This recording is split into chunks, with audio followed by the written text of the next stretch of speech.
I never thought my marriage would come crashing down in such a cold, degrading way. For years, I truly believed what we had was unbreakable. We had built a life side by side, a house we turned into a home, a son we both cherished, and endless plans for the years ahead.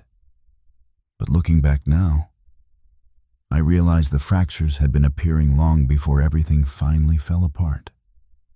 It began subtly.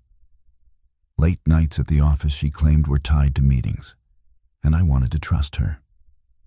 Then came the frequent weekend business trips, almost every other week, always raising small doubts, but never enough for me to openly challenge her. Soon she started stepping outside to answer calls, whispering into the phone, deliberately angling her face away from me as if hiding her expression. Whenever I asked if something was wrong, if there was something she wasn't telling me, she would lash out defensively, accusing me of being paranoid. A part of me wanted to believe her excuses. I kept telling myself she was simply overwhelmed at work, that maybe I was imagining things.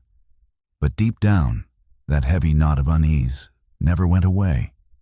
One Friday night she rushed out, saying she had a dinner with clients, and in her hurry, she forgot to switch off her location sharing. I tried resisting the urge to check, but eventually curiosity, or maybe dread, took over. When I opened the app and saw her pinned at a hotel across town in downtown Seattle, my chest tightened, my pulse hammering so hard it stole my breath.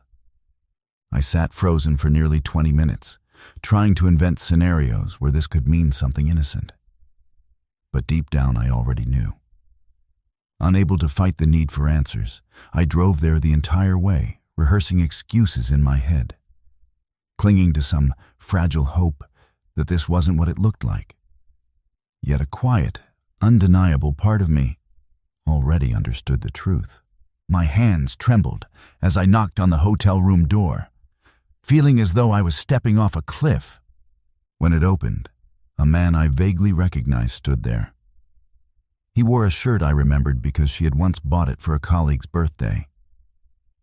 His eyes met mine, his expression flat and almost bored. And he said in a steady voice, "She's with me now." Then she appeared behind him, not even bothering to look ashamed.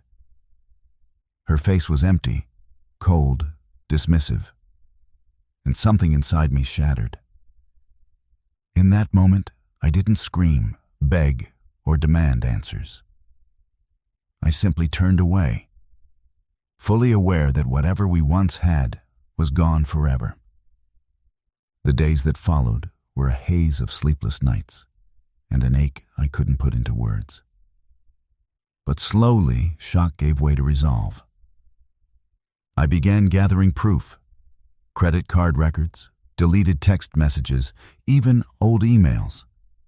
I made copies of everything, like I was preparing weapons for battle.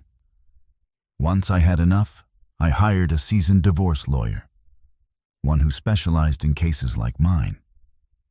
Together, we filed on grounds of adultery. Weeks later, we all sat down for settlement talks. She arrived with him, walking in as though they had already won, as if they were collecting a prize.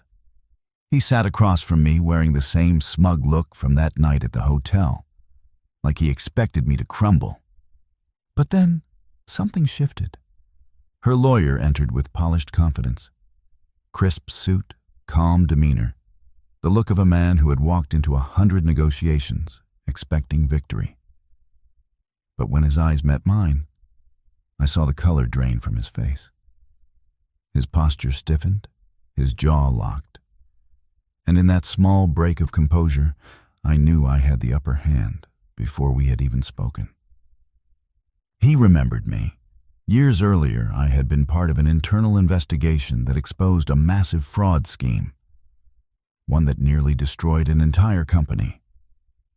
He had been junior counsel back then, just starting out, and the fallout had nearly ended his career before it began. My role in uncovering the truth had left a mark he clearly hadn't forgotten. Seeing me there reminded him that I wasn't someone who could be intimidated or silenced. From that moment, the tone of the meeting completely changed. Their aggression vanished, replaced with offers of quick resolutions and quiet settlements.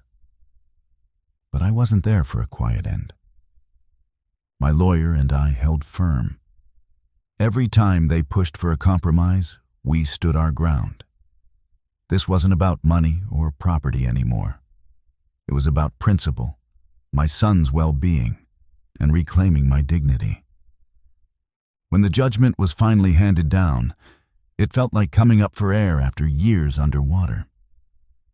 I was granted full custody of my son, the court recognizing what I had known all along, that while she was lost in her affair, he had been neglected.